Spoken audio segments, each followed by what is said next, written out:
Julio Arce and Andre Ewell in the bantamweight division. The odds right here, they're a little bit iffy. Julio Arce in the prime of his MMA career, 31 and a half years old, pretty similar heights right there, at 5'8" tall and 5'7" tall right there.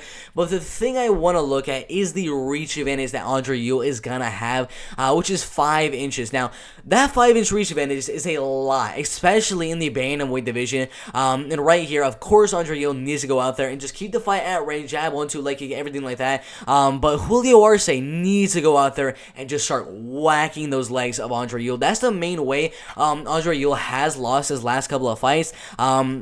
Let's check it right here. His last loss to Chris Gutierrez, 69 strikes to 59 strikes right there. A lot of the strikes from Chris Gutierrez, 46% were to the leg. That's the main way you're going to be a tall, lengthy guy that loves to move around the cage a lot, would be with those leg kicks. That's the main way Chris Gutierrez won that fight. With Marlon Chito Vera, we know he has very, very solid leg kicks. Landed 25% of his strikes to the leg. We know he got that leg knockout win on Sean O'Malley. A very good leg kicks right there. Nathaniel Wood went out there landing a lot of leg kicks as well, and a lot of ground and pound as well. So the main way you're going to be Andre Ewell would either be to wrestle and grapple and ground and pound for the win, or on the feet, just limit that movement a lot with leg kicks over and over and over again. And then towards the second and third round, once he's not going to have that movement that he did in the first round, that's when you start to unleash your combinations, just go all out and try to knock him out, because that's when he's his least dangerous in the second and third round, once you put those combinations and those leg kicks together in the early round. So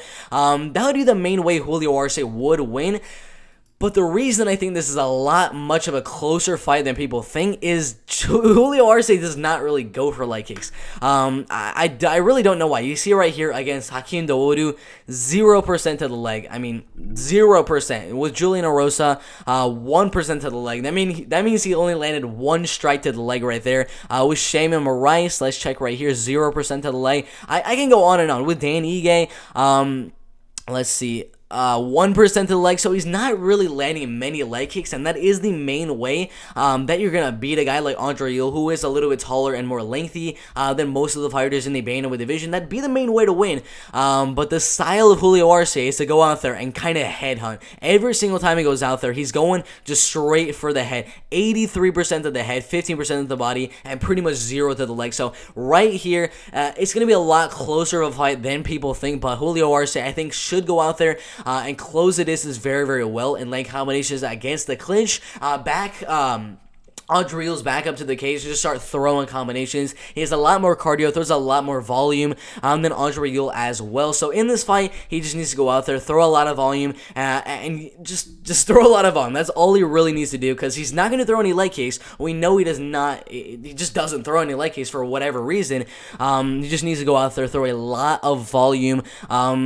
And that should be the main way of winning. But that's why it's a much closer fight, because we haven't seen pretty much anybody beat Andre Ewell without attacking the legs in the early rounds. So it's going to be an interesting fight. I'm still going to go Julio Arce, but I probably wouldn't bet on Julio Arce to win the fight at -200. What are the odds right now? -188. I'm still probably not going to bet on Julio Arce. I still think he's going to win because his boxing is a lot crisper. I think he should find a way to close that distance, cut Andre Ewell off a lot in the fight, and land a lot of good combinations against the cage, and win the decision. Probably going to be a 29-28, but I've never seen anyone really beat Andre Ewell without attacking the leg, so it should be an interesting one. I'm going to go Julio Arce with a better boxing, better striking defense, better striking overall. Just that reach and that height and that movement, it's a little iffy right there. I'm gonna go Julio Arce, but I would not recommend betting on Julio Arce. I probably wouldn't even do an underdog bet right here, honestly.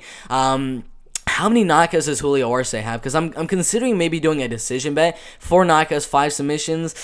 I don't know. Do they have any decision odds on Julio Arce yet? They don't have any decision odds, but if there are some plus money odds on Julio Arce by a decision, maybe plus 140, maybe I'll take a stab at that. But for right now, just on these straight odds of -188 and then plus 170, it's not very enticing, just because no one's really went out there and beat Andre Ewell without using leg kicks or without wrestling and grappling, which Julio Arce is not going to wrestle and grapple, and he's not going to use leg kicks. So we'll see what happens. I'm going to go Julio Arce, but it should be an interesting fight in the bantamweight division right there.